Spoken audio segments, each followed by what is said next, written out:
The League community never shuts up about how support is the quote easiest role in the game, yet you queue up, you get an 05 ADC who's running it down since the first wave, a jungler who literally hasn't ganked since last season, and somehow you're expected to have an impact on a role that gets 0 gold and is constantly underleveled. But the truth is, support can actually be one of the strongest roles to climb with, and most support players, they're hard stuck not because the role is weak and not because their teammates suck, okay, well, sometimes they do, but because they're missing a few core concepts that completely transform the role. So in this video, we're going to be breaking down some of those things that are holding you back, from lane phase mistakes to roam timers to mid and late game decisions, and we're going to cover all the biggest mistakes you did not know you were even making, and the simple little changes that'll start winning you more games this season. Now, first though, here's something that's going to sound just a little bit crazy at first, but bear with me when I say this. One of the biggest things that separates good supports from the bad ones and the ones that are hard stuck is actually the small things. Allow me to explain. Sure, finding those crazy engages in lane or the roam timers to completely turn around a play, they're all great and all, and trust me, we're going to get to that later in the guide, but I want to start by covering the stuff nobody ever talks about. All the little, almost invisible things good support players do every game that in most cases just go completely unnoticed and are almost non-existent in the lower elos, but yet these small things, they add up and they have a huge impact on your team's ability to carry. Take this game here. Renata and Trist currently have a huge advantage after a dominant early game, with Trist having a completed item and a level advantage over Smolder, who's still on components. Renata, being Grandmaster, obviously knows this, so she's playing up, taking bush control, and zoning him off the wave. And when Thresh makes the mistake of moving forward, she finds the engage, which ultimately leads to a kill on Thresh, and then even sets up an easy dive onto Smolder just after. They're pretty good plays so far, but it's what she does next that I really want to talk about here. She steps back, doesn't walk up to the turret, and lets her Trist get full gold from the plate and turret going down. Now look, I'm sure everybody knows this in here, but when plates or turrets die, that gold is split evenly between everybody in range. Not only that, but turrets also have a mechanic called Bulwark, that whenever a plate is taken, every nearby ally makes it tankier. This is why you're often going to see good supports hang back while their team or ADC takes the turret, because by doing this, you're going to funnel gold into the players who can actually do something with it. So, going back to our Renata, instead of her walking out on the map with an extra ruby crystal that does nothing for the game, her Trist now has enough gold to finish her boots and pick up a BF sword on top, allowing her to snowball even harder. And another one of these very small but largely impactful plays is when it comes to holding waves. Now, although I'll admit it does feel kinda awesome to finally get some solo gold and experience for yourself, you should still be constantly looking for opportunities to hold the wave, as the payoff can be a whole lot bigger. Not only does it prevent your ADC or even solo laners, if you're roaming, from falling behind in gold and experience they would have otherwise lost to the turret, but by holding the wave like this until your own arrives, it also sets them up for a favorable lane state. And we can see the effects of this right here, where even despite completely trolling by walking up 1v2 and causing her and Jhin to get run down, Senna manages to rush back to lane and gets to the wave before it crashes, making sure to hold it, which despite dying, lets them set up a freeze, denying Yunara gold and experience. Not only that, but because Jarvan is pathing down, sets up a super easy gank on the Seraphine when they get back to lane, and once they crash in base after the kill, Senna rushes back to lane and does the exact same thing again. This not only causes them to have to cancel their base to prevent what we just saw happening again, but with the wave on their side of the map, keeps them safe from the Trundle gank, and also sets up Jarvan for an easy counter gank. And all of this was off the back of just simply understanding how important it is to hold the wave. Now, staying on the topic of minor but still incredibly impactful things that you can do, most supports, especially below the diamond level, think the only way to have an impact with your roams is to score kills, when in reality, this really couldn't be further from the truth. Take a look at this Kassadin right here. He's in a difficult matchup against Kiana, with her holding a freeze just outside her own turret, making it impossible for him to walk up. So, Leona heads over after Dragon, helps him push it out, and enables Kassadin to reset his wave state and get a free base, or even just setting up vision, and that could be vision for your mid laner before you go back to bot. Or like this Bard here, giving his bot lane Zyra deep vision over the enemy jungle before leaving to roam, which he does using a pretty cool trick, where if you position your E right at this location right here, it sends you on a magical journey right to SkillCapped.com, where you can check out our brand new 5-part support essentials course designed to walk you through every stage of the game, from wave control techniques every support needs to know, to the trading secrets that let you dominate the lane regardless of your ADC. There's even an entire chapter dedicated to teaching you exactly how and when to to roam, so you're always in the right place at the right time. And that is just the early game. Our warding chapter teaches you the 3 vision rules that every challenger support swears by before taking you into macro and team fighting, so you know exactly where to be, when to engage, and how to play out every team fight regardless of what champion that you're playing. And best of all, we're so confident that it works that if you don't climb at least 5 divisions while actively using our service, then you get every penny back. Get your one-time exclusive discount using the link in the pinned comment or description below and get the rank of your dreams today. Anyway, let's get back to the video, as there is just one final thing that never really gets mentioned on YouTube or on the internet, and it's how to correctly use your support item. If you're familiar with how this works, there are 3 ways you can cash out your stacks: by hitting turrets, damaging enemy champions with auto attacks or abilities, or executing minions with the item's passive. Regardless of which minion that you execute, you're always going to receive 15 gold, and then you'll gain either 22 gold for melee or 20 gold for ranged champions when you hit a champion or turret. Also, it's super important to know that despite other roles being forced to stay in their own lane to gain bonus quest contribution and to complete their role quest faster, it doesn't matter where you are when you use it for support, as long as you're not sitting on 3 stacks for extended periods. But anyway, when used correctly and with intent, your support item can seriously be one of the most overpowered tools in lane, and for multiple reasons too. One of those being for reaching those level 2 or level 3 power spikes. Remember, for melee supports, this is going to execute any minion below 50%, and by the second wave, unless you've used one of your charges early, you're still going to have 2 charges available. Good support players are going to hold these, and then use them both to immediately hit level 2, which is especially strong in melee versus melee matchups, but another one of those invisible ways to help is just assisting your ADC pick up last hits that they would have otherwise missed. Maybe there's a melee minion they can get as it crashes into the turret. Maybe they're being zoned and don't have the health to walk up. Or maybe they're just late to lane compared to you. Remember, the execute effect has a radius of 1,050 units, which allows you to get your ADC minion gold from this far away. Without a doubt though, one of the biggest mistakes supports are constantly making in the lane phase all comes down to 2 things: positioning and posturing. There's a good reason this is the #1 complaint from ADCs when it comes to how their supports play. So in this game, we have Renata Smolder up against Thresh Corki. In an all-in, Thresh and Corki obviously come out on top here, but for shorter trades and poke, Renata and Smolder are the clear winners. But watch how this early lane plays out. Smolder and Renata get the push, which makes sense as they have the range advantage. The second wave comes in, and again, they win the push, hitting level 2 first. But rather than using that level advantage, moving up, and potentially even getting bush control, this entire time, Renata is so scared of Thresh that she backs off. And just watch this here. Every time Thresh moves forward, she clicks back. Just with his posture alone, Thresh is able to gain full control over the lane when he wouldn't even be able to land a hook as there's 2 casters up still. So this entire time, Renata could be safely standing behind them and constantly using her autos and ease on the Corki or even Thresh for free, but instead, what ends up happening is she gives Thresh so much space that he's able to just walk at him, at which point it's just to roll the dice to whether Smolder is able to dodge the engage or not. Now in that same scenario, I'm sure a lot of you would just point the finger at Smolder because he got hooked. It's on him, right? Well, if you often find yourself in these situations where an engage or a hook support is just able to walk at you, especially in the early levels, it's most likely down to how you were posturing and how much pressure you're able to apply in the lane. For example, compare that game that we just watched to this one right here. Again, we have a Smolder and Renata, this time up against Thresh Lucian. The start goes more or less the same, only pay attention to Renata's posturing this time. She's constantly with her Smolder on the way,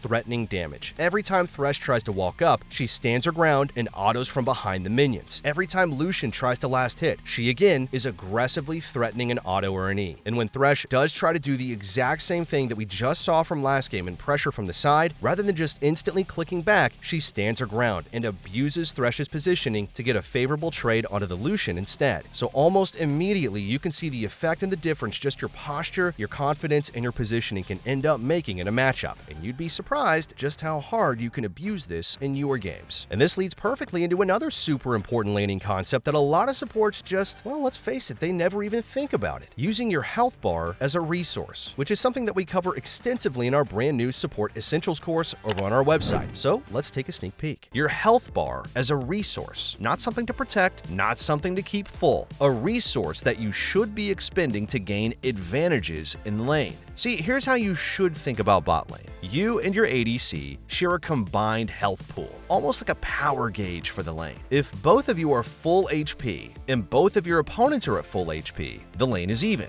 But if your ADC loses half their health and the enemy duo both lose half theirs as well, while you're still at full health, your joint power gauge as a duo is still higher than theirs. Take this game here. Smolder walks up, gets flash engaged on by the Leona, and ends up losing a ton of his health. Brand and Smolder trade back. Get some good damage as Leona backs out, but still, Smolder is dangerously low, while Brand is basically full health. This is where most supports make a huge mistake, as they're going to see this and think, okay, we're losing lane, we need to play safe. But this is exactly where that power gauge comes into play, as Brand and Smolder combined technically have more health. It's just up to Brand to use that. So watch what he does here. He walks up and plays insanely aggressive, and despite that good engage by Leona and MF, they're now actually the ones behind in the lane, as Brand understood that concept and knows that he's high enough health that even if Leona did engage on him, they would just lose that trade, as Smolder could still freely just attack. So he's able to completely zone them off the wave. And this works the other way around as well too. If you're the one who's taken damage and your ADC is healthy, then it's going to be on them to be stepping up while you play further back. And by the way, that was just a small snippet of one of 7 videos inside our trading chapter. So if you want to learn exactly how to dominate the lane phase, be sure to check out the rest. But of the biggest differences between a good and bad support, and one of the main advantages of playing support to begin with, is that you're the only role in the game that doesn't have to farm.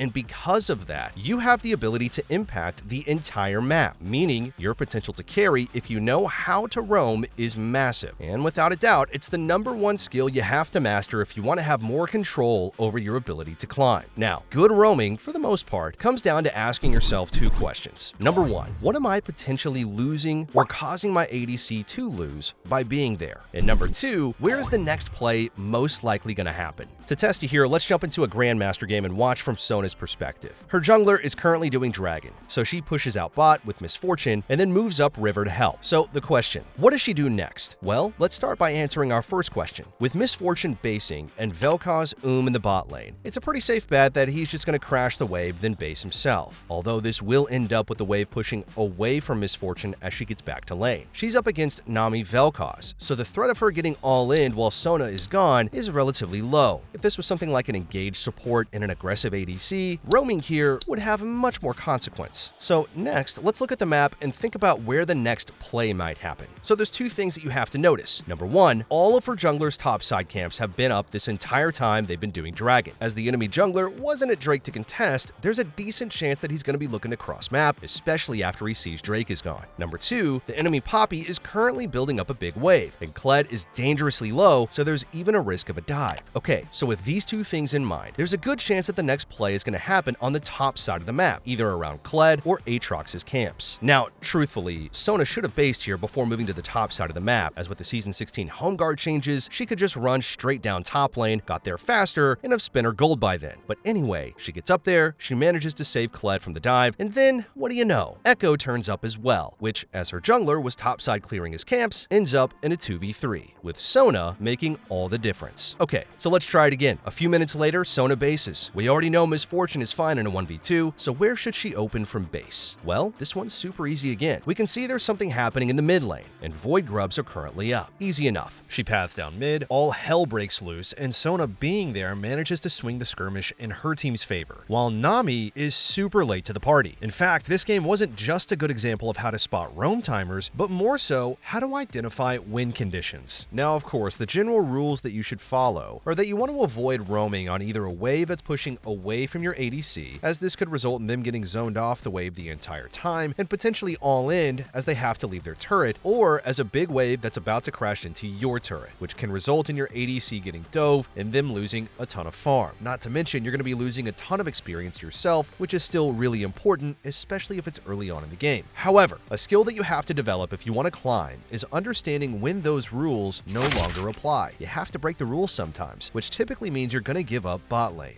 First is when you get the feeling that you can't accomplish anything there. And going back to our Sona game to drive this point home, when all 4 players were in lane, nothing was happening. There's no potential for all-ins. Both teams could just wave clear. The difference was her recognizing and acting on that feeling faster than the Nami did, as it allowed Sona to have the freedom to break those roaming rules and actually show up at these plays around the map and make the difference, without worrying about her ADC. Second, when you believe your ADC is a lost cause. And yeah, you heard that right. Giving up on your ADC is something every good support player is going to have to understand when to do, and it happens frequently at the highest level. Although, ADCs do tend to think supports are put into the game just for them. Think about how many games you've won because of a fed top, jungle, or mid. In those games where you can't trust your ADC and bot is already lost, you have to learn when to give up on them and prioritize your time spent roaming or playing around your stronger teammates. That could be making plays with your jungler, it could be playing for mid, or even just making the map complete chaos by just roaming non-stop. Typically, this is something you should look to do once you hit level 6, as by that point, experience isn't as important as you have all your abilities unlocked. And due to catch-up XP, even if you do fall slightly behind in levels, you're going to eventually catch up if you're able to be involved in just a few kills. Now that said, there's also the cases where the complete opposite applies. A lot of supports go wrong here and they think just because they won bot, they should look to impact the rest of the map. Well, that's not necessarily the case. If your only strong member is your ADC, then you shouldn't use that as a reason to leave them and roam. Instead, you want to stay with them and continue to snowball and make plays through them. But if you want to learn even more about roaming, we have an entire chapter dedicated to it in our support course. All right, moving on though, we couldn't make a support video without talking about warding. And there is one simple mistake made that you are going to see every single game you play in almost every single elo without fail. This Grandmaster's Nami is about to do it right here. This Master Sona just did it here. And we're about to watch this Gold Seraphine do it the same way right now. Every single one of those clips and countless more are supports making the same mistake of dying while trying to get deep vision. And funnily enough, every single one of those replays, there was one thing missing. Midwave was not pushed out. You don't need vision to know if your opponents don't show up on a wave. They're probably in the jungle. They're near the objective. They're waiting for you. In order for you to get deep vision safely or even contest it, you have to be there to help your team aggressively push out midwave, like this here. Instead of falling for the same mistake twice, this time Sona and her team actually pushed out the midwave. This causes Karthus to have to walk back to clear it, at which point her and the rest of her team go back to contesting that vision. Only it's still not safe, so what do? They push the next midwave. This time though, no one answers. They just continue pushing though. They take the turret, and then it ends up with a game-winning fight without even needing to contest the vision over Dragon. Now obviously, let's be real here. It's rare your games are going to look exactly like this, but still, it's a super simple thing to think about. Push the wave, wait for him to show, then get vision. And if you push the wave and nobody shows on it, ping your team for help. Remember, getting vision isn't solely your job. You have the wards, yes, but it's a joint effort to put them all down. Which, on the topic, you've probably heard the phrase, vision wins games. Well, funnily enough, vision also loses games. Take this Emerald Leona right here. She dies level 4, buys 2 control wards and a health potion, placing 1 in the try, and after dying again, she buys another one, even making a play and denying Nautilus the 25 gold by placing it on the way back to lane. Luckily, she has another spare to place in try when she gets back, before then going for an all-in on the Jinx, only to barely lose. Now, there's always a silver lining though, right? As now she's back in base, she can grab 2 more control wards, and of course, once again deny Nautilus the gold by placing one of them on the way to lane. Yeah, okay, I'm gonna stop there, but basically this continued, and it took 20 minutes for Leona to complete her first item this game, while Nautilus, for comparison, already had 2, as she spent a whopping 725 gold on just control wards that did absolutely nothing. Fair enough, I get it that this was a pretty egregious example, but just because pro supports buy an obscene amount of control wards, it doesn't mean that's what you should be doing in your solo queue games. There's a simple rule that you should follow here. If you're ahead and have 75 gold to spare when leaving base, buying a control early in the game is fine, assuming you can protect it either whether in your Tri or even the Phaelite. But in most cases, and what the majority of high elo supports do, is avoid buying control wards entirely until they complete their support quest, at which point you can always leave base with 2 as long as it doesn't prevent you from buying a good component or completed item. And hey, if you found this guide helpful, you are going to love our brand new Season 16 Essentials course, which breaks down every single stage of the game, from mastering the early lane phase where you're going to learn everything you need to know about wave management and trading to ensure you always win lane, even if you're on an enchanter with the worst ADC possible, to mastering the mid game in our warding and macro courses, teaching you all about the secret macro decisions challenger supports are abusing this season. There's even an entire chapter dedicated to teaching you precisely how to teamfight on every type of support, including when and how to engage. Try it out completely risk-free today using the link in the description or pinned comment below, as if you don't climb at least 5 divisions while actively using our service, you're going to get every penny back. No questions asked. For now though, thank you all for watching, and we'll catch you